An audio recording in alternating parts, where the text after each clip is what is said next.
따라서 매부리처럼 보이는 것이 혹시 가성 매부리가 아닌지 반드시 구분하여서 수술을 계획하는 것이 중요하겠습니다.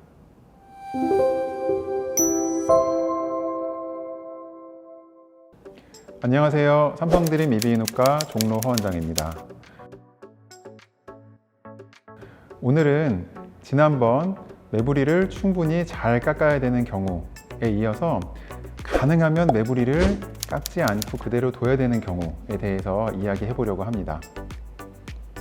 그대로 두어야 하는 매부리 첫 번째, 매부리를 깎지 않아야 하는 경우가 있습니다.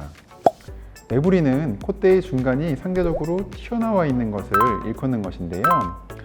우리가 콧대가 튀어나와 있지 않음에도 불구하고 마치 튀어나와 있어서 매부리처럼 보이는 경우들이 있습니다. 콧대 윗부분이 움푹 꺼져 있는 것을 말안장처럼 보인다고 해서 안장코라고 하는데요. 안장코가 있으면 상대적으로 안장코 위쪽 부분에 있는 콧대가 튀어나와 보이게 됩니다. 그리고 콧대 전체에 비해서 코끝이 많이 낮고 처져 있는 경우에는 콧대 전체가 상대적으로 넓게 튀어나와 보이게 됩니다. 이렇게 실제로 콧대가 튀어나와 있지 않음에도 불구하고 매부리처럼 튀어나와 보이는 것을 가짜 매부리라는 뜻으로 가성 매부리라고 이야기를 합니다. 이렇게 가성 매부리로 인해서 코가 튀어나와 보이는 경우에는 매부리로 보이는 부분을 깎아서 낮춰주는 것이 아니라 상대적으로 낮은 안장코 부분이나 코끝 부위를 충분히 높여줘서 이전에 있던 콧대의 부위와 높이를 맞춰주는 방향으로 개선을 하는 것이 매우 중요합니다. 따라서 매부리처럼 보이는 것이 혹시 가성 매부리가 아닌지 반드시 구분하여서 수술을 계획하는 것이 중요하겠습니다. 그대로 두어야 하는 매부리 두 번째, 매부리를 매우 조심해서 살짝만 깎아야 하는 경우가 있습니다.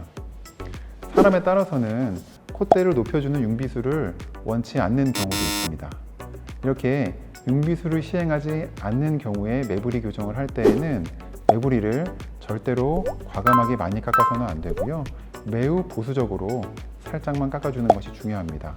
그 이유는 융비술을 하지 않으면서 매부리를 깎게 되면 매부리를 깎으면 깎을수록 코가 낮아지게 되고 상대적으로 펑퍼짐해 보이게 되기 때문에 너무 과도하게 욕심을 내어 매부리를 깎다 보면 매부리 교정 이후에 새로운 외형적인 문제가 생겨날 수가 있습니다.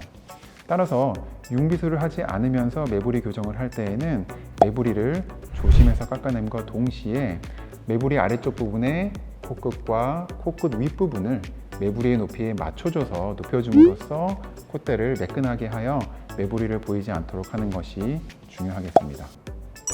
그대로 두어야 하는 매부리 세 번째, 매부리를 깎지 않아도 되는 경우가 있습니다. 융비술을 하기 위해서는 실리콘과 같은 보형물을 주로 사용하게 되는데요.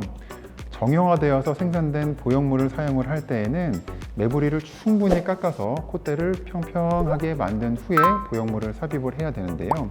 그렇게 정형화되어 생산된 실리콘이 아닌 맞춤형으로 제작된 실리콘의 경우에는 매부리를 굳이 깎지 않고서도 실리콘을 이용한 융비술을 시행을 할 수가 있습니다.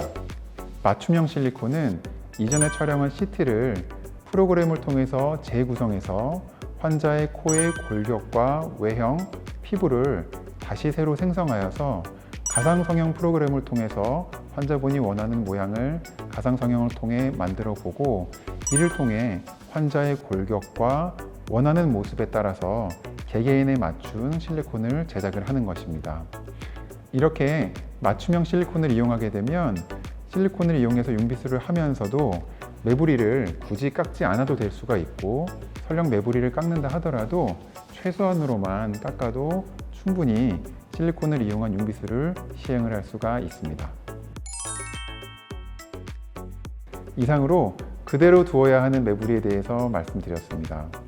모든 코 성형이 마찬가지지만 매부리 코 교정도 내가 매부리가 어떻게 생겨 있고 이 매부리를 어떤 식으로 교정하기를 원하느냐에 따라서 모든 수술의 방법과 방향은 달라질 수가 있습니다.